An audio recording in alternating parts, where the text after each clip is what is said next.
안녕하세요, 여러분. 활기찬 월요일 아침입니다. 지정학적 리스크와 인플레이션 우려가 얽히면서 이번 주말에는 엔비디아의 실적 발표를 앞두고 AI 주도주와 소외주 간의 팽팽한 줄다리기가 이어졌습니다.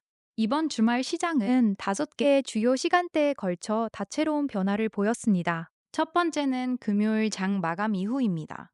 다우지수가 상징적인 5만 선을 회복하며 정규장을 마쳤지만 장 마감 직후 호르무즈 해협의 불안과 이란 관련 지정학적 리스크가 부각되면서 브렌트유가 급등했습니다. 이로 인해 시간 외 거래에서 주가지수 선물은 모두 하락세로 전환되었습니다. 시장 심리는 부정적이었고 다우 5만 돌파라는 축포가 터지자마자 유가 급등이라는 악재가 덮치며 투자자들의 차익 실현 욕구를 자극했습니다. 월요일 개장 시 엑슨모빌 등 에너지 관련주는 강세를 보이겠지만 유가 상승이 인플레이션을 자극할 것이라는 우려가 시장을 짓누를 것으로 예상됩니다.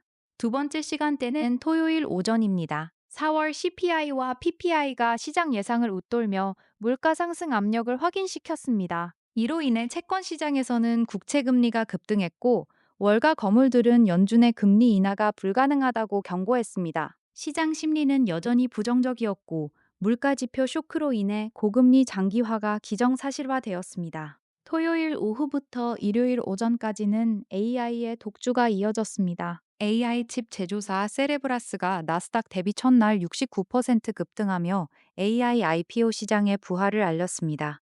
반면 S&P 500의 절반이 랠리에서 소외되고 있는 분석이 이어졌습니다. 매크로 환경은 악화되었지만 AI와 우주항공 등 미래 성장 테마에는 여전히 막대한 자금이 몰렸습니다. 시장은 월요일에 지수 전체가 오르기보다는 실적과 모멘텀을 가진 AI 관련주로만 쏠리는 극단적인 종목 장세를 보일 것으로 예상됩니다. 일요일 오후에는 G7 재무장관들이 모여 유가와 채권 수익률 급등 사태를 논의했습니다. 이들은 현재의 매크로 상황이 심각하다고 인식하고 있으며 연준 의장의 임기 종료와 함께 통화 정책의 변화에 대한 분석 보고서도 쏟아졌습니다. 이런 환경 속에서 기관 투자자들은 공격적인 매수보다는 방어적 포트폴리오를 구축하며 관망세를 유지할 것으로 보입니다. 마지막으로 일요일 저녁에는 아시아 시장 개장 소식이 들려왔습니다. 한국의 채권 수익률이 반도체 호황 기대감으로 상승했다는 소식이 전해졌습니다. 월스트리트의 모든 시선은 이번 주 예정된 엔비디아와 월마트의 실적 발표로 향하고 있습니다. 시장 심리는 중립적이었으며 인플레이션 경고 등이 켜져 있지만 엔비디아라는 강력한 구원 투수가 대기하고 있어 섣부른 매도세도 제한될 것입니다. 월요일 뉴욕 증시는 인플레이션 공포와 AI 실적 기대감이 맞서며 변동성이 극대화된 장세로 출발할 것으로 보입니다. 핵심 뉴스 톱 5로 넘어가 보겠습니다. 첫 번째 뉴스는 4월 CPI와 PPI가 각각 3.8%와 6%에 도달하며 국채 금리를 급등시켰다는 소식입니다. 이는 부정적인 시장 심리를 낳았고 인플레이션 재점화 우려로 연준의 금리 인하 기대감이 사실상 소멸되었습니다. 두 번째로 호르무즈 불안과 이란 전쟁 우려로 브렌트유가 107달러를 돌파했습니다. 이 또한 부정적인 시장 심리를 자극하며 글로벌 공급망 충격과 스태그플레이션 공포를 키웠습니다. 세 번째 뉴스는 세레브라스가 나스닥에 대비하면서 69% 급등한 것입니다.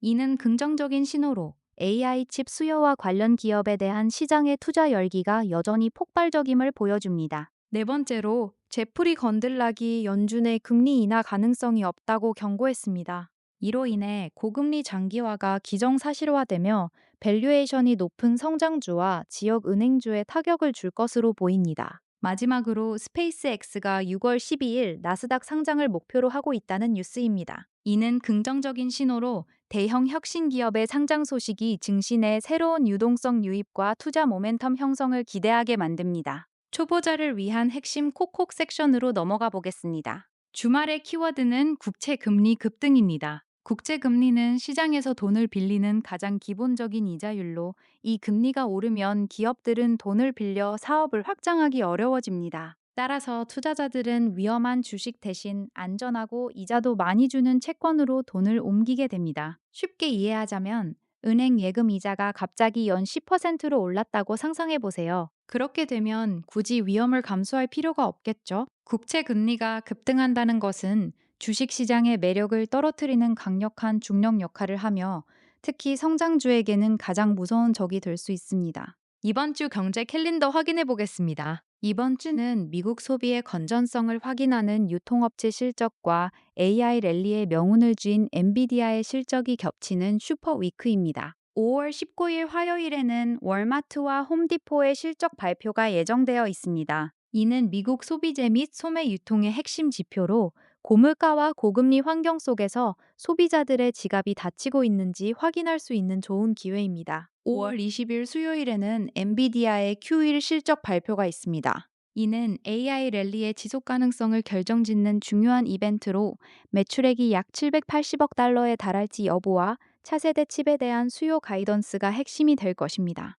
같은 날 4월 FOMC 의사록도 공개됩니다. 이는 최근 물가 지표가 높게 나온 상황에서 연준 위원들이 금리 인하에 대해 얼마나 회의적인 시각을 가졌는지 확인할 수 있는 기회가 될 것입니다. 내일 시장 관전 포인트로 넘어가 보겠습니다. 첫 번째는 유가 급등과 기술주의 방어력 간의 싸움입니다.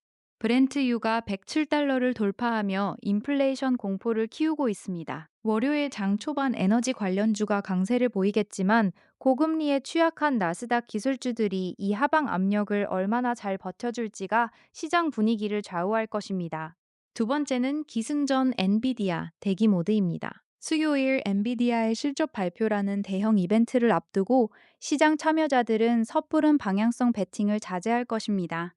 지수 전체가 움직이기보다는 실적 기대감이 있는 반도체 및 AI 관련주로만 수급이 압축되는 눈치 보기 장세가 펼쳐질 가능성이 높습니다. 마지막으로 소외주와 지역은행의 추가 하락 여부입니다. 최근 S&P 500의 절반이 랠리에서 소외되고 있다는 지적이 나왔습니다. 특히 국채 금리 급등으로 인해 상업용 부동산 리스크가 있는 지역 은행주와 중소형주의 낙폭이 커질 수 있으므로 포트폴리오 내 취약 종목에 대한 리스크 관리가 필요합니다.